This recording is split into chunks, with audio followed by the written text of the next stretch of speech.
Even when you feel low, you can still go. Even when you feel slow, you can still go. Even when there's no hope, you can still go. I never answer to no, man, I still go. Go, go, go, go, go, go, go, go, go, go, go, go, yo, go, go, go. Hustle hard, hustle every single day. Good morning. So, Sunday morning. It's cool. I did a cool tattoo yesterday at work, so I ended my week pretty good. Here we are with the black Jeep. I guess today we're starting on the black Jeep. Seems like a good thing to do. Where better to start than with the alternator? Do the alternator swap. Put the regulator in, and yeah, we'll go from there and see if we can get her charging. This Jeep charges between 13.6 and 13.8. Now, when I did the big 3 on it, I've seen 14 occasionally. I still do, but that's if I drive it like, 30 miles with the radio, subwoofers off, just listening to mids and highs a little bit. So, hopefully, get this alternator on here, the voltage regulator, and I can get her up to about 14.6. I got a headway bank in it. Recently, I have been running with the AGM and headway together. It don't really make a difference. But I've been letting it set quite a while, like long periods of time, and the headway bank would go low, so that's just more reserve. We do have the Blazer sitting here idling. I haven't drove my Jeep all week. It dropped down to 15.5. I started it up, got it up to about 15.8, shut it off. The Blazer's been sitting since Thanksgiving. So it was down around 15.3. So that's what you got to do when you have lithium in your cars, guys. Start them once a week and let them run to get that voltage back up. But yeah, anyway, I'm going to get this battery out of here. The battery tray, it's pretty much just like my blue XJ doing all that. I wasn't lying when I said I had CCA ran in here. So I'm going to have to redo a lot of this. I don't know if it's going to be done today. But for this build log, some of that's going to have to be done. Right now, I just want to try to get everything out of the way so I can pull that alternator out and get the other alternator in and go from there, guys. So, guys, alternator is out. And here you can see, here, 10 millimeter, 10 millimeter. Make sure it don't run away. Got the big 3 here done. And 2-aught welding cable. That was part of my big 3 that went from the alternator stud up to the battery thing. We got a couple ground wires done. One went straight to the alternator, one went to the engine block. I definitely need to add one that goes to the chassis. But we got stock alternator, and that's a factory Jeep plug. And then this is the aftermarket and factory Jeep plug. And what I've noticed is every alternator that you order, which the Brand X case is considerably larger. So I hope I don't have to grind bracket to fit this. Probably will. But what I've determined is every time you order an alternator that's externally regulated, the plug on it is a factory like 97, 98, 99, 2000 Jeep Cherokee alternator plug. And I have found them at AutoZone. They actually carry them plugs. They're like $17 a piece though. But anyway, I don't like working on these 97 and newer Jeep Cherokees nearly as much as the 96 and older. Because just to get to the idler pulley, to loosen it, to unloosen my belt tensioner, I had to pull the fan out. But then again, on mine, I got to pull the air box. So it's a give and take, excuse me. But anyway, yeah, I'm going to try to get this alternator on here And as y'all know, that's the alternator that was on my Jeep. I bought it in 2020. So it lasted about 1.5 years. It's probably no longer a brand X because, you know, it's been gone through by a local alternator shop. So it is what it is, guys. But, you know, I bought a new alternator for that from G2 Dynamics, and I had this one left over. And that was kind of my plan, was to put it on this black Jeep. So anyway, I'm gonna get back to work. Bracket goes on the front of everything. Top of the alternator up here, bottom right there. And so far I've ground a lot off of here. It wouldn't clear. It's like the front of the alternator. See, like here, it's got plenty of room. But the brand X alternator is considerably bigger. And it's having some issues fitting in there.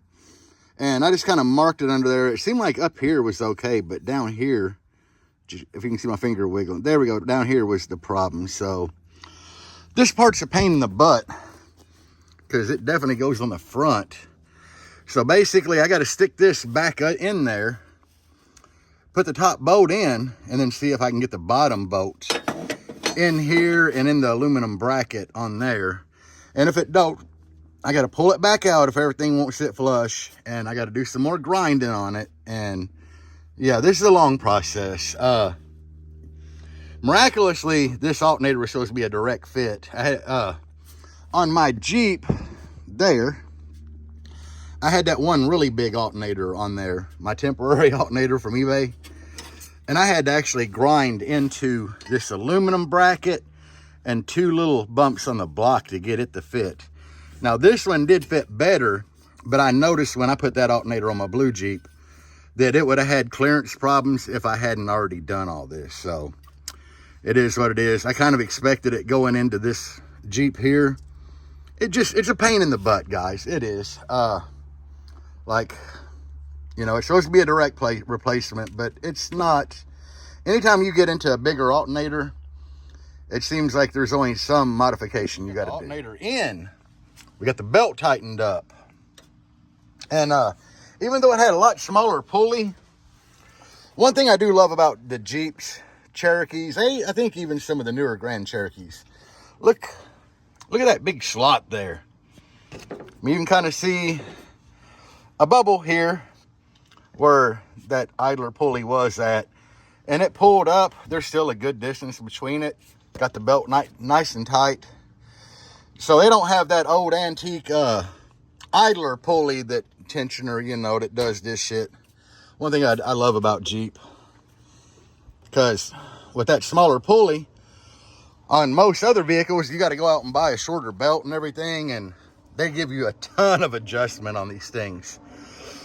So now I'm wiring it up, and it looks like my factory,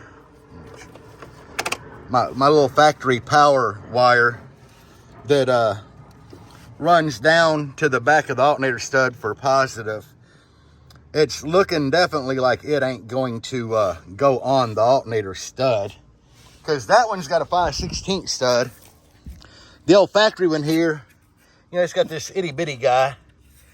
So I had to get out the old DeWalt drill and some drill bits and probably climb down here, or if I don't think I can get it up this way. But anyway, let's see. This here, it won't go on back of the alternator. So I just got to drill it out a little bit so to go on there. Unless, I mean, it goes into this harness here. I don't know where it goes. At some point, I'm going to figure out where that runs. It might be this wire here. And on my Jeep, I actually have a piece of 4 gauge, which is way bigger than this wire. 4 gauge OFC going just from here up to where my under hood battery delete is. And that would probably be ideal for this as well. So I know this wire here, it's already running in there.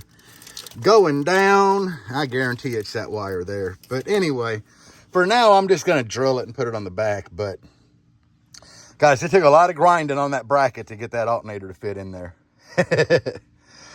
And I'm not going to say it's Brand X's fault, you know, because you could probably order from Autotech JS and had the same exact issue as this, you know, have to grind that bracket a little bit. Luckily, I didn't have to grind into the aluminum bracket. It was just that front steel cover. And I'm not even 100% sure I need that thing.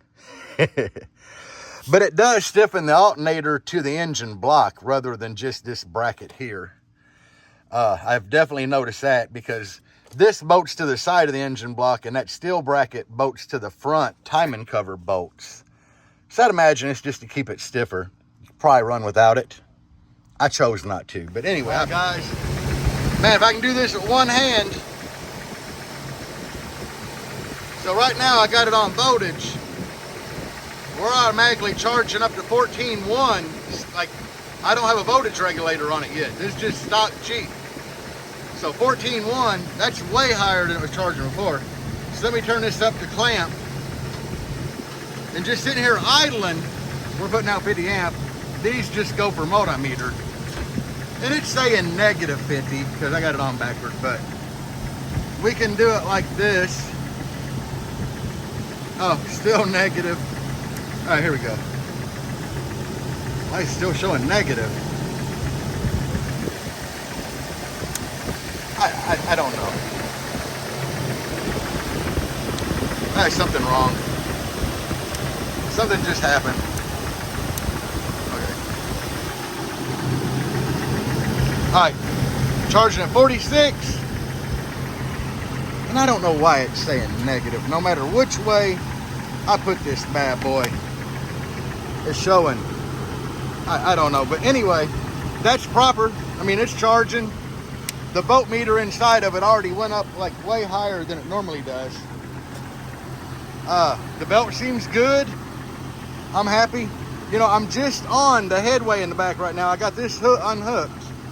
I just have this up here for battery distribution. But so far we're doing good. Turn my clamp off. And if y'all are interested in a cheap clamp, this thing's like 50 bucks maybe. It's in my Amazon store and the link to my videos. I should have like an Amazon store link. It ain't me, guys. I just list all the stuff for you guys to see, tools I mostly use. And that wet hose is not a leak. I had to spray the back threads on the tensioner, but it is what it is. I thought it was a leak too, and my wife pointed out it was coming where I sprayed the back of that tensioner threading because it was rusty. So everything seems good. Now I just literally need to get my fan back in, and it stopped working. And my relay down here, the ignition wire that went to power that relay turned on is not working, so I need to figure that out real quick. Up, amigos. Okay, so we got the alternator on. No voltage regulator yet, but we did get the alternator on there. It's charging way better than it was. Like stock alternator, man, I'm gonna tell y'all the average, like most time when I'd look down, it'd be like 13.5, 13.6. A special occasion, 13.7, 13.8. And then one morning I looked down, it was like 14. That's really weird, you know. And that is with my voltmeter in the base knob. It is hooked to the battery bank in the back. Now, today with this alternator on there, I mean, it's staying really good. It's staying up in the 14s. I know it's going to be a lot more amperage. I think I'm stock. Don't quote me. Don't quote me.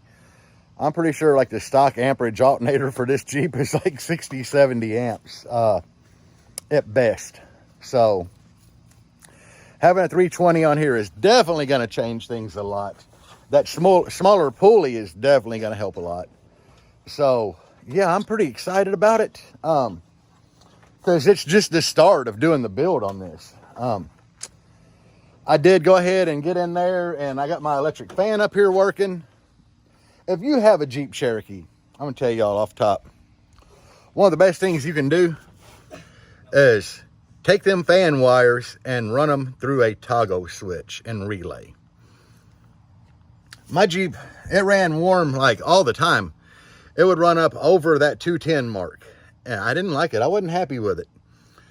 So what I've done is I put it on a toggle switch. I put this on a toggle switch. And this time of year, you know, where it's like, you know, in the 40s, 50s in the morning, you never had to turn the fan on. Because even sitting in traffic idling for a good period of time, you know, it's staying like right at the 210 mark where it should be, or a little under. Now, when you get into traffic on warmer days, you know, they'll creep up into 220, 230 range. And I've noticed I can just, when I come into a long red light or heavy traffic, I turn on the fan and it'll stay nice and cool. And then when I get on a good straightaway where I'm moving, out of heavy traffic, turn it off, you're good to go. Demoing. When I'm at shows demoing, I have to have that fan on. These Jeeps, they just do not like to sit and idle for long periods of time. That is something I've definitely found out. And it is what it is. So put your fan on a toggle switch. And my dumb ass, you know, in there, I have my fans for the amplifiers on toggle switch, and it's a 50-50 shot whether I remember to turn them on or not. So it is what it is. But anyway, guys, I feel like we've had a pretty good day today. I got some things done. What I'm going to do now, I have no clue what I'm going to do now, but I'm sure I'll find something to do. I'm trying to put this little cover back. There we go. I'll find something to do. I don't think I want to do anything else on this black Jeep today. I might shoot back tomorrow and change out this header panel, because we got the old Amazon header panel. And look at that bow right there. Yeah, look at that. That's terrible. And it did that like the first week out in the sunlight because it was from Amazon. I have one to put on here. Some of y'all were with me when I got it because I grabbed it from the pick and pull and I was filming that day, but I got one right here, OEM. So I definitely want to stick it on there. And then actually me and the wife can start doing some sanding on this to get it ready for Raptor liner. But anyway, I have a whole build log coming for this. Here on YouTube, I'm probably just going to label it like the black Jeep build, because I already have a Jeep build. That was where I did the blue one. We'll do black Jeep build. I don't know. This is going to kick off the new series. So anyway, guys, thank y'all for watching this. If I work on this tomorrow, you'll see more of this video. If not, it'll end here. Peace. Happy Monday. Today, I say screw this black Jeep. Headliner dipping right there. Yeah. You know, I had high hopes for this Jeep. I put the alternator in yesterday.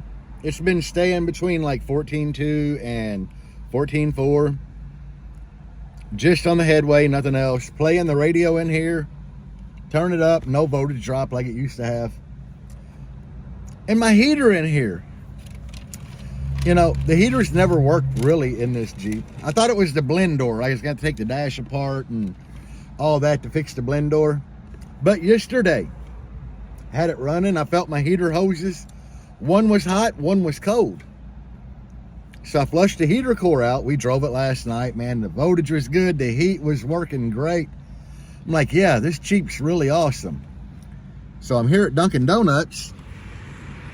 Somewhere, like right there, yeah. Getting my morning coffee. Because, you know, it's low at work and on a poor man budget. Can't afford Starbucks at this time of year. So we go for the old Dunkin'. I'm sitting in the drive-thru. This thing's purring like a kitten. And then it just like started running like crap and died. It won't start. Not at all.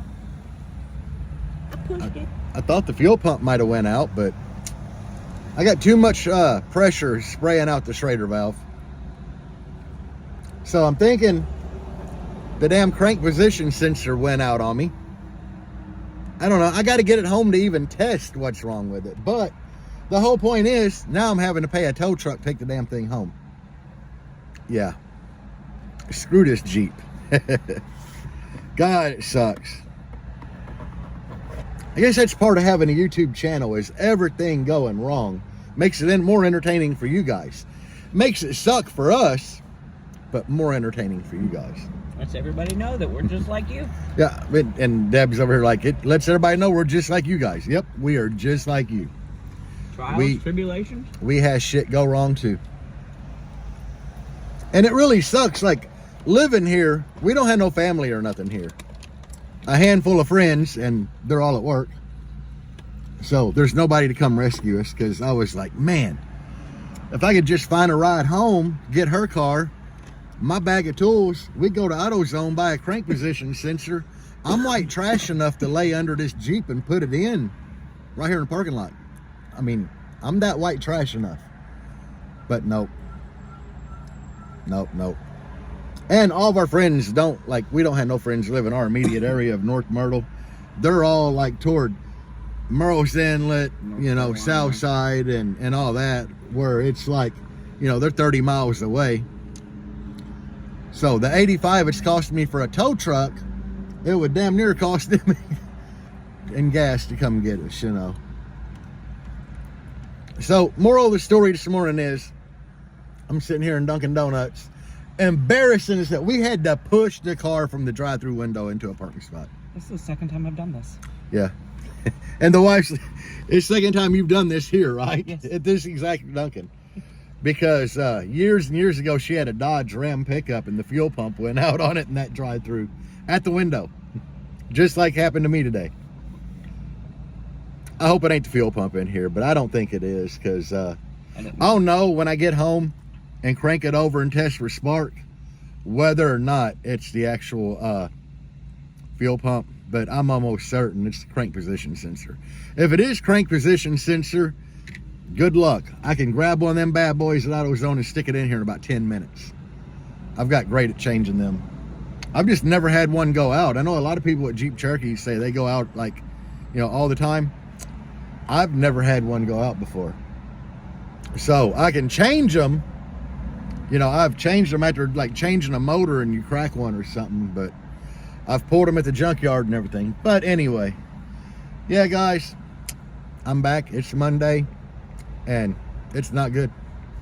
Not good at all. It's pretty crappy. So anyway, that's all I got for you guys. I'll probably, you know, I'll get back on this video a little more after I get home and figure out what's wrong. Peace. So, called a tow truck, and they was actually going to take me and Deb home with the Jeep.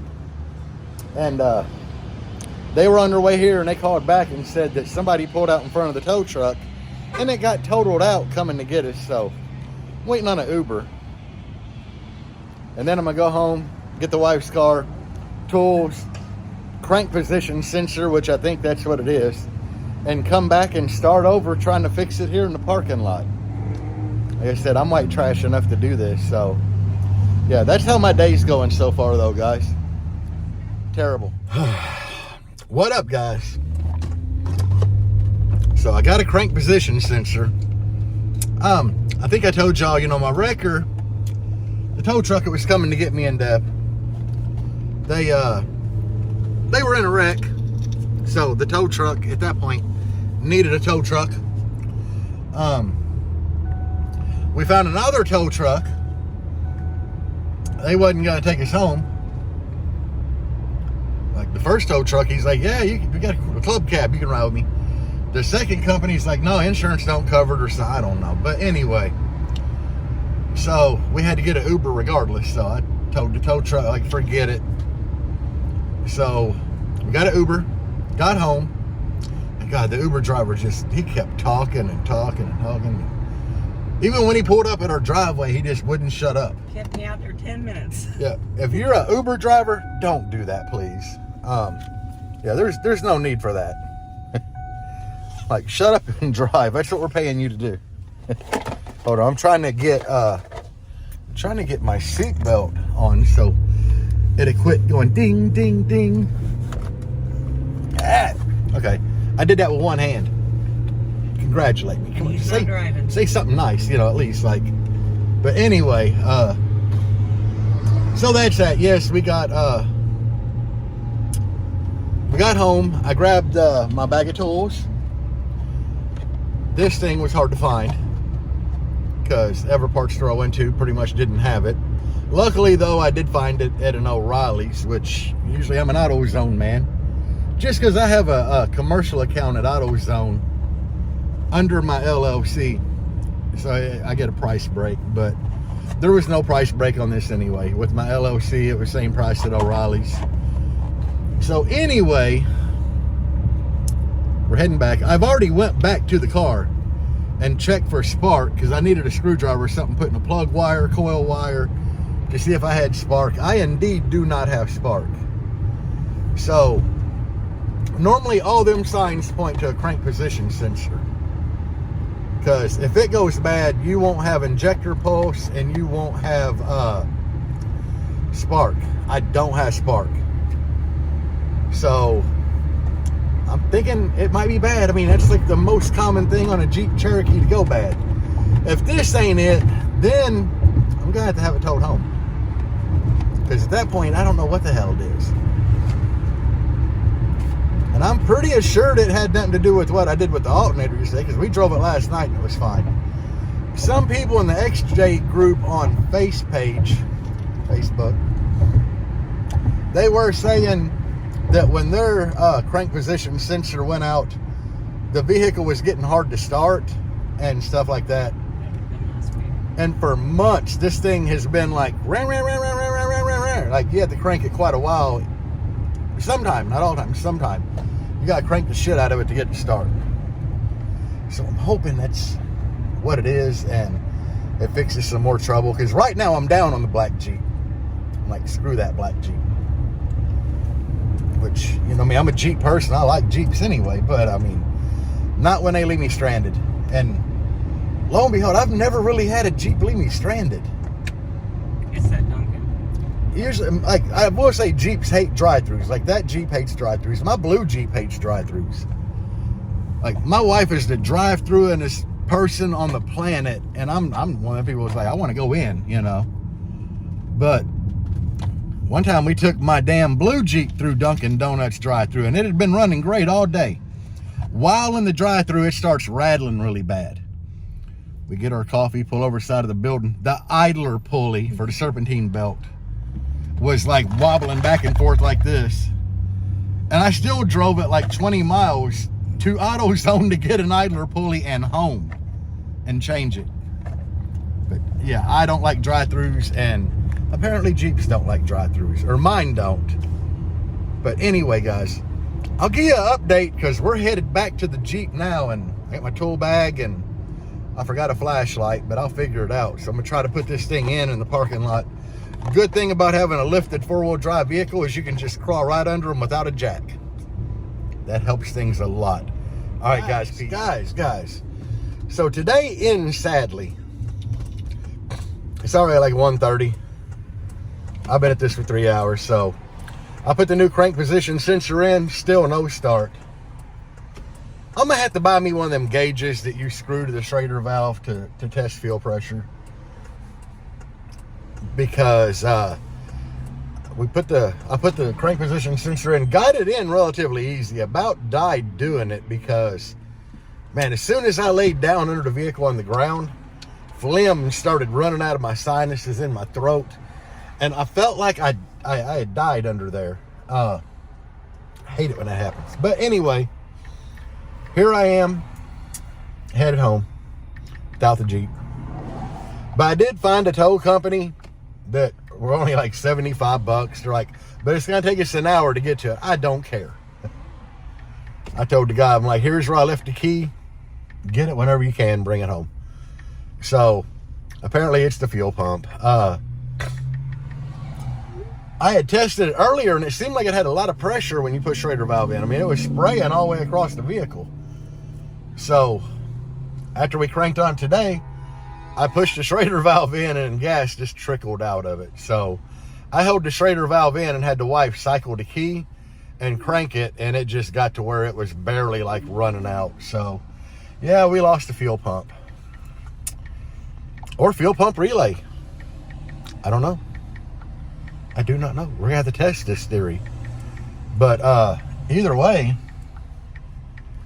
I gotta have it home to do it. So guys, it is what it is. I don't even know if I got a fuel pump relay for that thing. I don't know. At this point, I don't know.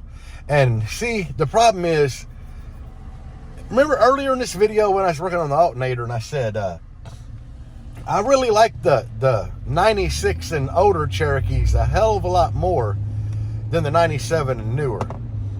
And another reason is my 94, I can get underneath it. Like I can sit up under the back of it, but it's lifted a lot higher. And at the part of the fuel tank that faces the rear axle, I can turn that sleeve and pull the fuel pump out. On 97 and newer Cherokees, you got to drop the damn gas tank, I think. So that's another reason I like the older Cherokees a lot better, because I got to drop the gas tank, and of course it's got a half tank of gas in it. You know, it couldn't be empty, so it is what it is. Next weekend, if I can afford a fuel pump, I'll probably be putting a fuel pump in that thing. But we will continue on the black Jeep. It's just, I'm going to try to show you reality in all my videos. And work out all the bugs. You know, shit happens from time to time, and I died under that Jeep today. So I'll leave you with that, guys. This is real as it gets, because I failed today. We put a big like L on my forehead for loser because we failed. And I basically spent $60 on a crank position sensor that I didn't need. I think you needed both. And I'm not going to take it back out because my wife threw the other one away at Dunkin' Donuts. So it's keeping the new one. At least it was a standard brand part. But yeah, I will leave you with this, that we failed today. And at least we living to try again. So it is what it is, guys. Peace out. And as always, base on.